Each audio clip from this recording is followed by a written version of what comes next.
चलो बच्चों, आज सीखेंगे निम्न व्यंजकों में से कौन कौन एक चर है और बहुपद है। चर भी और बहुपद भी है, और कौन कौन है जो नहीं है। क्या नहीं है? तो चर और बहुपद। तो इसके बारे में डिस्कस करेंगे। पहले आपको पता है चर किसे कहते हैं, एक्स वाई जेड को कहते हैं। आपको टीवी हो गया चर है, लेकिन पोलिनोमियल्स से कहते क्या है, बहुपद होता है जिसको बहुत सारे पद हो, उसे क्या कहते हैं। पॉलिसी यहाँ देखिए, एक्स के पास 10 है, ये क्या आपका हो गया, चर है। और ये क्या हो गया, बहुपद, यानी कि जिसके बहुत सारे पद उसके क्या कहते हैं, बहुपद। तो इसमें कहते हैं क्या है, तो ये कहेंगे चार, चर क्या आपका है एक्स है, और आपको पता है इसमें पद क्या है आपका, और सॉरी ये क्या आपका है, एक बहुपद है। यहाँ तक कोई दिक्कत। सेकेंड कहते हैं क्या, चर क्या आपका है, पाई है, और बहुपद भी है, बहुपद है। इसमें कहते हैं, इसमें क्या आएगा, तो इसमें अगर इस टाइप का कभी भी आए, रूट में रहे, तो आप ये जान लीजिए टी का पावर क्या होता है, 1/2 हो जाता है। अगर रूट में अगर टी रहे तो कोई भी अगर टी अल्फा जो चर होते हैं अगर रूट में हो तो उसका हाफ 1/2 होता है। तो आपको पता है टी आपका क्या है, चर है, टी चर है, परंतु बहुपद नहीं है। क्यों नहीं है बहुपद? क्योंकि आपको रीजन है कि 1/2 क्या आपको पूर्ण संख्या है, जो पूर्ण संख्या जिसका घात है ऊपर दिया हुआ कि आपका पूर्ण संख्या है, ये जिसको बोलते हैं तो क्या आपका घात है, घात आपका पूर्ण संख्या नहीं है। सेम इसमें भी अगर बात करते हैं तो क्या है, पाई क्या है, चर है, परंतु परंतु आपका क्या हो गया इसमें, परंतु ये बहुपद नहीं है। क्योंकि अगर इसको बाई प्लस 2y होगा तो क्या होगा, इनवर्स में होगा। अगर बाई यहाँ भी बाई यहाँ पे तो क्या होगा, इनवर्स में। तो बाई माइनस करके इनवर्स में नहीं होता है। और इसके हाँ, और ये भी यहाँ लिख सकते हो जो आपने वहाँ लिखा है, क्योंकि बाई का पावर, जो बाई का पावर दिख रहा है, घात दिख रहा है, घात एक पूर्ण संख्या नहीं है। ये आप लिख सके, छोड़ सकते हो। कहता है एक्स के पावर 10, वाई के पावर 3 और टी के पावर 50 है। तो जाहिर सी बात है एक बहुपद तो है, एक बहुपद है, लेकिन इसमें एक रीजन है, परंतु ये चर नहीं है। क्यों? बहुपद है लेकिन चर नहीं है।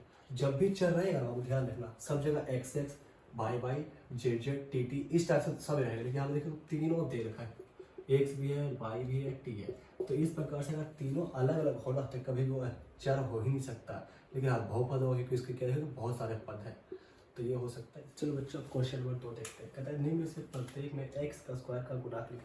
ये कहते हैं क्या, एक्स स्क्वायर का गुणांक, गुणांक का मतलब आपको पता है। जैसे मान लो 6x² लिख दिया, एक्स है, तो यहाँ पे इसका इनों बीच में क्या आता है, गुना 6 पाता है। इसका आंसर क्या आ जाएगा, 6, यानी 5 बोल दे प्लस लिख दे 2x²। तो इसका पूछा क्या, किसका, एक्स का स्क्वायर गुना, तो क्या कितना आंसर आ जाएगा। तो अगर यहाँ बोल देता भैया एक्स क्यू का गुणांक बताओ, तो एक्स गुना होगा 6x³ अब प्लस में 4, तो इसका गुणांक क्या आ जाएगा, आंसर 6। क्योंकि इन दोनों को गुना के बीच बताना है कौन सी संख्या है। तो यहाँ कहता है 2 + x², तो यहाँ पर तो कोई डिजिट है ही नहीं, क्योंकि x बोला तो हम x को सिर्फ देखेंगे, स्क्वायर को भी। स्क्वायर में है क्या आपका, कुछ नहीं है, तो यहाँ पे क्या मानेंगे, 1 है, कुछ ना कुछ 1 रहता है। इसमें कहता है 2 है, और माइनस का 1 क्या आएगा, माइनस का 1 आएगा। क्योंकि जब आप -1 को गुना 1 से करोगे तो क्या आएगा, वही नहीं आएगा। अगर कोई डिजिट को -1 को गुना 5 से करोगे, क्या -5 नहीं आता है, इस वजह से -1। तो इसका गुणांक क्या है, तो इसका गुणांक बाबू x का क्या दिख रहा है, π/2, π/2 आंसर आ गया। यहाँ कह रहा है √x², तो इसका बाबू 0 आएगा क्योंकि x तो है ही नहीं। और हाँ, अगर यहाँ पे x³ का बोलता तो इसका आंसर क्या आता है, 1। चलिए क्वेश्चन नंबर 3 में कहता है, क्वेश्चन नंबर 3 में कहता है 35 के घात द्विपद का और 100 घात के एक पदी का एकक उदाहरण है। आपने मन से लेना 35 के घात का द्विपद क्या होता है, द्विपद में 2 पद, तो x + 3 ले दिया तो यानी 35 कर दिया। 35 घात होना चाहिए, घात कहते हैं इसको जो ऊपर रहता है, इसी को बोलते हैं। तो अगर मान लो 3 का बोला 2 घात, तो 2 लिख देते हैं, 35 घात वाला 35 लिख दिया। और यहाँ कहता है 100 घात का एक पदी, 100 घात मतलब आपका पावर दे दिया, सिंपल है आपका। चलिए वो देखते हैं क्वेश्चन बच्चा। कहता है निम्न बहुपद में से प्रत्येक बहुपद की घात लिखे। तो कहता है घात होता है क्या, तो घात आपको पावर 1 बताया था, तो यहाँ पर सबसे अधिक जो आएगा ना उसी घात को लिखना है। 5x³, इसका घात कितना हो जाएगा, 3 घात, पहला। सेकेंड कहता है सबसे घात ही पूछेगा, 6x² पूछेगा, और यहाँ लिख देगा x, तो कितना घात है, 2 है, इसका 2 से लिख दोगे। यहाँ 4 - y है, तो 4 - y का घात कितना हो जाएगा, 2 घात हो जाएगा।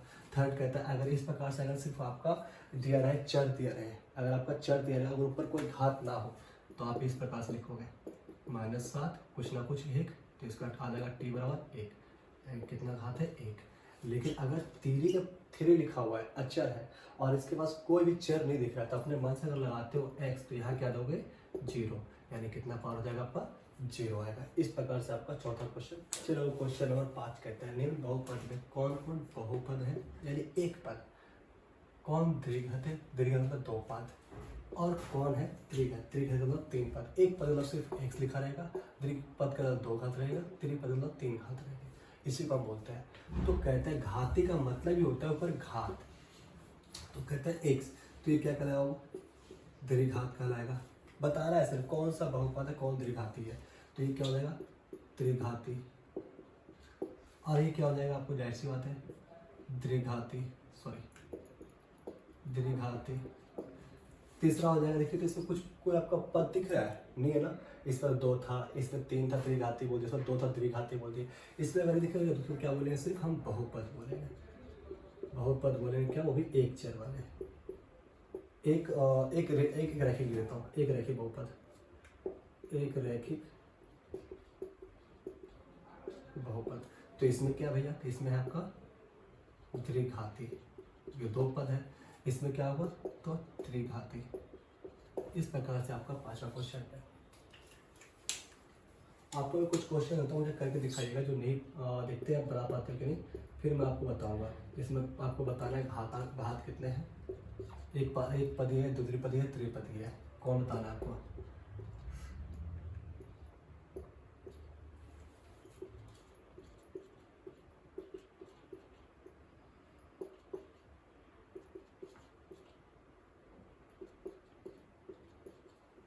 ये आपका होमवर्क है, आप मुझे करके दिखाइएगा।